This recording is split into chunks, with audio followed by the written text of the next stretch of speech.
স্বপ্নের শহর দার্জিলিং, যাকে বলা হয় কুইন অফ হিলস। তার সবুজ টি গার্ডেন, মেঘে ঢাকা পাহাড়, ঐতিহাসিক মোনাস্ট্রি আর প্রাণবন্ত মল রোডের জন্য বিখ্যাত। আজকের ভ্লগে আমরা আপনাদের নিয়ে চলেছি সেই দার্জিলিংয়ের এক অনন্য রোমাঞ্চকর যাত্রায়। সকাল সকাল মনোরম পরিবেশে লামাহাট্টা মর্নিং ওয়াক শেষ করে আমরা ঘুরে এলাম পাহাড়ের কোলে অবস্থিত এক শান্ত নিরিবিলি সিকিম মোনাস্ট্রি। পাহাড়ি হাওয়ার সঙ্গে সেই মুহূর্তটা ছিল একেবারে অন্যরকম। মন ভালো করে ফিরে এলাম জোস ফার্ম হোমস্টেতে। একটু ফ্রেশ হয়ে রওনা দিলাম আমি আর সুয়াত্রী দার্জিলিং মল রোডের উদ্দেশ্যে। কিন্তু হায়, মাত্র 30 টাকা ভাড়ার ট্যাক্সি সোজাসুজি আমাদের কাছ থেকে 200 টাকা ভাড়া নিয়ে নিল। তার উপর বিশাল দার্জিলিং ট্রাফিক জ্যাম। কোনো মতে গন্তব্যে পৌঁছলাম। মল রোডে কিছু শপিং করে ঢুকে পড়লাম বিখ্যাত কেভেন্টার্স দার্জিলিংয়ে লাঞ্চের জন্যে। পাহাড়ি শহরের সেই ভিনটেজ ক্যাফের খাবারের স্বাদ ছিল একেবারে আলাদা। লাঞ্চ সেরে হালকা ঝিরি ঝিরি দার্জিলিং রেন মাথায় নিয়ে উঠে গেলাম মহিমান্বিত মহাকাল মন্দিরে। সেখানকার শান্ত পরিবেশ, মেঘে ঢাকা পাহাড় আর মন্দিরের ঘণ্টার ধ্বনি সব কিছু যেন মনকে অন্য এক জগতে নিয়ে যাচ্ছিল। তারপর ধীরে ধীরে নেমে এলাম মহাকাল মার্কেটে।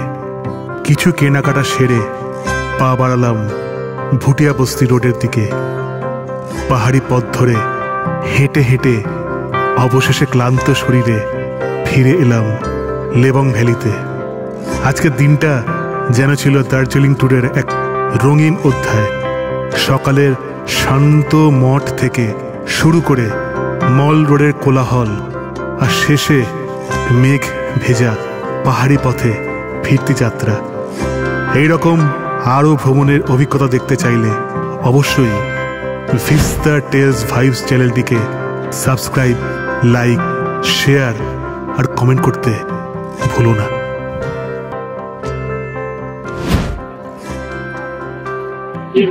দেখো বন্ধুরা, আমরা এখন দার্জিলিং এর চক মার্কেটের ভেতরে দাঁড়িয়ে আছি। এখানে যেটা সব থেকে পুরনো এবং লোকাল মার্কেট, সেখানে টি স্টল। আমরা তো জেনারেলি ওই মেলে বা এতে বড় টি স্টলে বা প্যাকেট দিয়ে নিই। আমরা চাটা নিচ্ছি পুরো চা টেস্ট করে। এটা একটা মানে চায়ের ফ্লেভারটাকে পুরো স্মেল করে চা নিচ্ছি। এই রাধিকা অ্যান্ড টি স্টল চক মার্কেটের ভেতরে তোমরা পাবে। এইখানে দারুণ দোকান, দাদার ব্যবহার খুব ভালো। দাদা আমাদের প্রপারলি গাইড করে দিলেন যে কোন বাজেটে কিরম চা এখানে অ্যাভেলেবেল এবং কিভাবে তোমরা নিতে পারবে। তো সবাই চা ভালোবাসি আমরা, তো চা যদি শপিং করতে চাই এইখানটাতে তোমরা আসতে পারো। খুব ভালো এবং প্রপারলি তোমরা যেরকম চা ভালোবাসো সেই অনুযায়ী চা সেই জায়গাতে তোমরা এসে নিতে পারো। তো তোমরা দার্জিলিং এর রাধিকা অ্যান্ড টি স্টল চক মার্কেটের ভেতরে এসে অবশ্যই দেখো যদি তোমরা চা কিনতে চাও।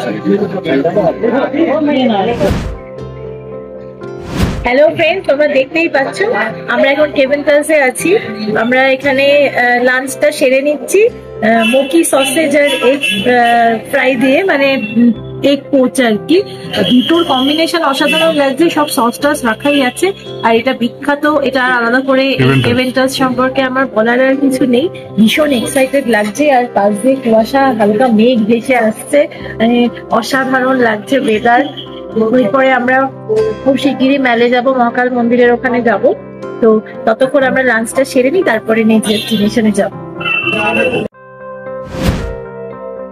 দার্জিলিং ট্যাক্সি স্ট্যান্ডে পৌঁছে চা কিনে এবং টুকিটাকি কিছু কেনাকাটা করে আমরা কেভেন্টার্সে আজকে লাঞ্চটা সেরে নিলাম। তারপর ইতি উতি হাঁটতে হাঁটতে মল রোডে কিছু সময় কাটিয়ে আমরা ধীরে ধীরে পৌঁছে গেলাম মহাকাল মন্দির।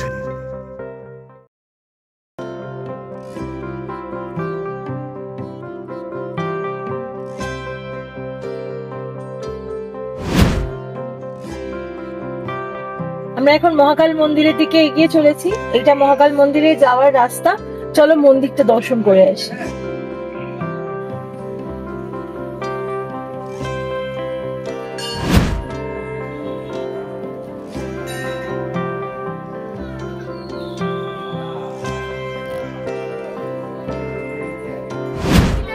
ফ্রেন্ডস, আমরা এখন দাঁড়িয়েছি মহাকাল মন্দিরের ঠিক নিচেই, বিখ্যাত মহাকাল মার্কেটে।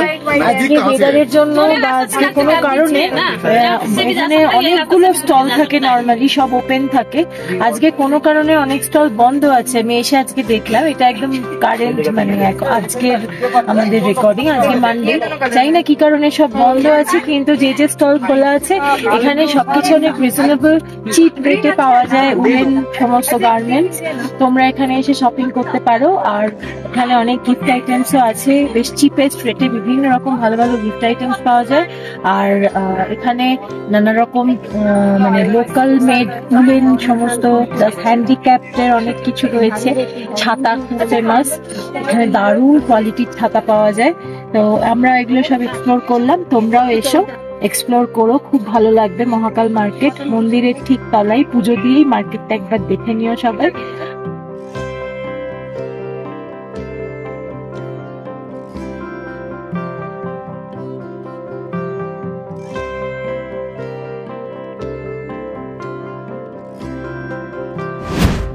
হ্যালো ফ্রেন্ডস, লেবংয়ে যাওয়ার যে রাস্তাটা, নর্মালি এখানে এখন সিজন, তাই জন্য গাড়ির খুব প্রবলেম হচ্ছে। গাড়ি প্রপারলি পাওয়া যাচ্ছে, ঘন্টার পর ঘন্টা দাঁড়িয়ে থাকতে হচ্ছে, খুব প্রবলেম হচ্ছে। তাই জন্য আমরা দেখে একটা ভুটিয়া বস্তিতে এটা শর্ট রুট পুরো করেছি, ডিসকভার করেছি। এখানকার লোকাল লোকজন আমাদের ভীষণ হেল্প করেছে। তো এবার ব্যাপারটা হলো যে সেইখান থেকে যাওয়ার যে জার্নির যে এক্সপিরিয়েন্সটা, এটা অসাধারণ সুন্দর এক্সপিরিয়েন্স। আর পাহাড়ে এত সুন্দর ভিউ আপনারা দেখতে পাচ্ছেন। এই যে পাহাড়ের কোলে কত হোমস্টে এবং তার পাশে এই পাহাড়ের হিলি ভিউ, এই ভিউ পায়ে না হাঁটলে এত সুন্দর ভিউ দেখা যায় না। তো আমরা এখন যাচ্ছি আমাদের ডেস্টিনেশনের দিকে। সানলাইটটা পুরো চলে যাওয়ার আগে পৌঁছতে হবে, তো সেই জন্য আমরা এগোলাম।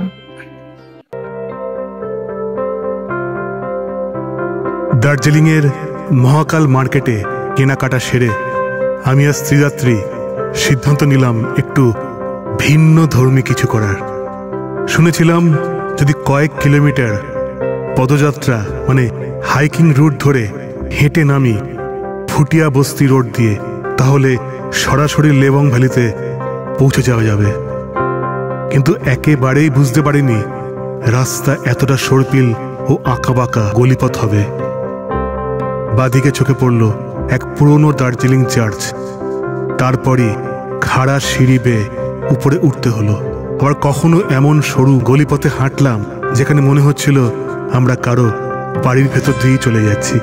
পথে পড়ল এক ছোট্ট মোনাস্ট্রি, যার চূড়ার পাশ দিয়ে এগিয়ে গেলাম। সামনে শুধু নেচার ট্রেলস, সবুজ গাছগাছালি আর ভেজা পাহাড়ি হাওয়া। কিন্তু যত নিচে নামছিলাম ততই স্টিপ স্টেয়ারকেসেস, মাথা ঘোরানো উঁচু নিচু পথ আমাদের চ্যালেঞ্জ দিচ্ছিল। চারপাশ ছিল একেবারে নিঃশব্দ দার্জিলিং ফরেস্ট ভাইবস। শুধু শোনা যাচ্ছিল নাম না জানা পাখির ডাক আর ঝিঝি পোকার সুর। পুরোটা সময় যেন এক অদ্ভুত দার্জিলিং অ্যাডভেঞ্চার ট্রেকিং এক্সপিরিয়েন্স হচ্ছিল। শেষ পর্যন্ত নিঃশ্বাস ফেলার ফাঁকে হাত ধরাধরি করে আমরা দুজন অবশেষে পা রাখলাম শান্ত নিরিবিলি লেবং ভ্যালিতে। সত্যি বলতে এই যাত্রাটা ছিল এক বিচিত্র দার্জিলিং অ্যাডভেঞ্চার এক্সপিরিয়েন্স, যা মনে থাকবে সারা জীবন।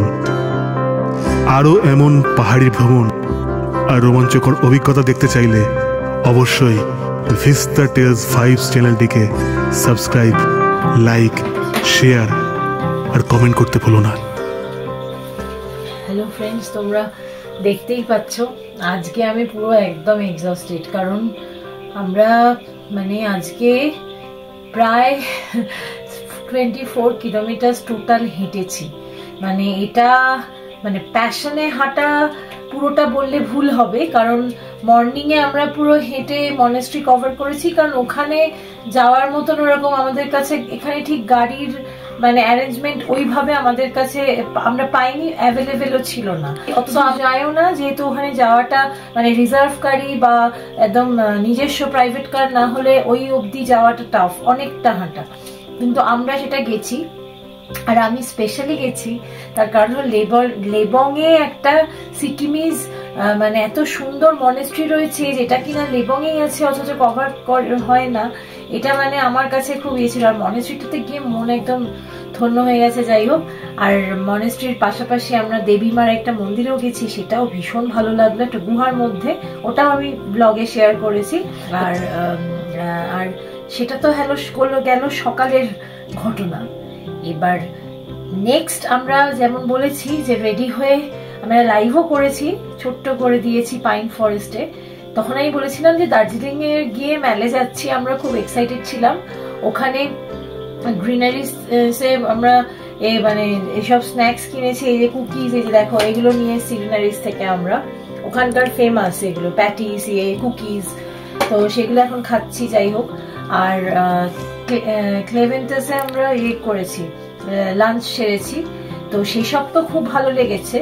কিন্তু যেতে আমরা কোনো মতে এখান থেকে মানে এত বাজে অবস্থা এখানে গাড়ি ঘোড়ার, যে যাওয়ার সময় আমরা মানে প্রচুর এক্সট্রা চার্জ দিয়ে 30 টাকার জায়গায় যা খুশি তাই এখন সব ড্রাইভার চাইছে, আমরা বাধ্য হয়েছি রিজার্ভ করতে, তাও পার হেড 200 টাকা করে পড়েছে, মানে এখান থেকে লেবং থেকে দার্জিলিং অব্দি শুধু। মানে এটা মানে কিরকম গায়ে লাগছে বন্ধুরা, এটা যে নিজস্ব বাইক বা স্কুটি থাকতো, সিম্পলি যে ডিস্টেন্স সেই ডিস্টেন্স মানে এখান থেকে 8 কিলোমিটার, মানে নর্মালি ভেহিকেল থাকলে বা ফাঁকা হলে কোনো ব্যাপার না। আর জ্যাম মানে মারাত্মক, এত পচা জ্যাম যে টাইমের একদম কোনো মাথা মুন্ডু নেই কোনো, মানে এটা তো যাওয়ার সময়টা আমাদের এমন বোরিং লেগেছে যে ফেরার সময় আবার ওই গাড়ির সেম প্রবলেম দেখে, মানে লেবং থেকে দার্জিলিং তো বেশ কিছুটা, কারণ লেবং একটা প্রত্যন্ত গ্রাম, পাহাড়ের গ্রাম একটা, দার্জিলিং এর থেকে আরো ভেতরে। আমরা আবার লোয়ার লেবং এ থাকি, আমাদের এখান থেকে আবার প্রপার স্ট্যান্ড অব্দি উঠতে খানিকটা সময় লাগে, মানে 15 থেকে 20 মিনিট মতন লাগে। তো এবার ঘটনা হলো যে ফেরার সময় এত গাড়ির প্রবলেম যে আমরা তখন ঠিক করলাম যে আমরা আগেই শুনেছিলাম ভুটিয়া বসতি, ওটা ওখানে বলে ভুটিয়া বস্তি, কিন্তু বস্তি ওটা নামেই ওরকম, কিন্তু রাস্তাটা ম্যাল থেকে শর্টকাট ওয়াইজ খুব সুন্দর, মানে স্ট্যামিনা নিয়ে হাঁটলে শুধু নাবা, খাড়াই সিঁড়ি দিয়ে নাবা, নেবে ডিরেক্ট লেবং এ এসে জয়েন করছে। কিন্তু ওই যে খাড়াই সিঁড়িটা দিয়ে নাবা, এটা মানে একটা অভূতপূর্ব এক্সপিরিয়েন্স, মানে যাদের স্ট্যামিনা আছে, এনার্জি আছে, তারাই এটা ট্রাই করো। আমরা কিছুটা এমার্জেন্সি আর কিছুটা বিরক্ত হয়ে জিনিসটা ট্রাই করেছি, তবে হ্যাঁ পায়ে বেশ স্ট্রেস পড়ে প্রচুর, মানে হাঁটা অভ্যেস থাকলে তবে এটা ট্রাই করো বন্ধুরা, কারণ খাড়াই থেকে নামাটা, ওঠাতে তো কষ্টকর নিশ্চয়ই, অনেকটাই কষ্টকর, কিন্তু নামাটা এই কিছু আছে মানে ক্র্যাকড সিঁড়ি, মানে ক্র্যাকড স্টেয়ার্স, পাথুরে স্টেয়ার্স, শ্যাওলা আলা, কিছু কিছু জায়গা খুব রিস্ক নিয়ে আমরা নেমেছি, কিন্তু ঠাকুরের আশীর্বাদে আমরা উতরে গেছি। নেবে এবার পুরো রাস্তাটা নেবে আসা, নেবে আমরা যে কভার করেছি পুরো লেবং এ এসে পৌঁছেছি, মানে এতটা হাঁটা হয়ে গেছে, দুটো মিলিয়ে প্রায় 24 কিলোমিটার সকালে প্লাস বিকেল অব্দি হেঁটেছি। তো হেঁটে আমরা এখন টোটালি এক্সস্টেড, এখন মনে হচ্ছে যে হাঁটু থেকে পায়ের পোর্শনটা অব্দি আর নেই, পুরো একদম জ্যাম হয়ে গেছে। কিন্তু এই হাঁটার এক্সপিরিয়েন্সটা একটা গ্রেট অ্যাডভেঞ্চার, 1 নম্বর। আর 2 নম্বর হলো না হেঁটে এলে সত্যি কথা বলতে লেবং এর সৌন্দর্য, দার্জিলিং ম্যাল থেকে ভুটিয়া বসতির কিছু কিছু জায়গা থেকে দার্জিলিং এর ভিউ প্লাস এই লেবং এর আশেপাশে গ্রামের ভিউ, এইগুলো আমরা পেতাম না। এত সুন্দর জায়গায় জায়গায় ফুল গাছ, পাতাবাহার, আর এত পলিউশন ফ্রি সুন্দর আলো আধারি কুয়াশার খেলা, এত সুন্দর সব পরিবেশ না। আর এখানকার পাহাড়ি কুকুরগুলো কি মিষ্টি, কত ছবি আমরা তুলেছি, ব্লগে অনেক দেখিয়েছি, সব কটা মনে হচ্ছে একটা পুতুল, পুরো লোমশ পুতুল, বড় ছোট মাঝারি। তো যাই হোক, এখন আপাতত চা নিয়ে বসেছি, এরপরে লম্বা একটা ঘুম দেব, আবার কালকে ফেরার সময় এসে গেল। তো কালকে আবার আমরা ফ্রেশ হয়ে সমস্ত লাগেজ ব্যাগেজ প্যাক করে আবার দেখি, মানে কিছু কিছু যদি স্পট এর মধ্যে সম্ভব হয় কভার করব, আদারওয়াইজ আবার বাড়ির অভিমুখে যাত্রা করব। বাড়ি ফেরার সময় হয়ে গেল। আজকের মতো এ পর্যন্ত। কালকে আমাদের জোস ফার্ম হোমস্টে এবং লেবংকে পিছনে ফেলে এগিয়ে যাওয়ার পালা। অনেক স্মৃতি জড়ো করে আমরা ধীরে ধীরে পৌঁছে যাব মিরিক। সেখান থেকে কলকাতা ফেরবার বাস আমাদের।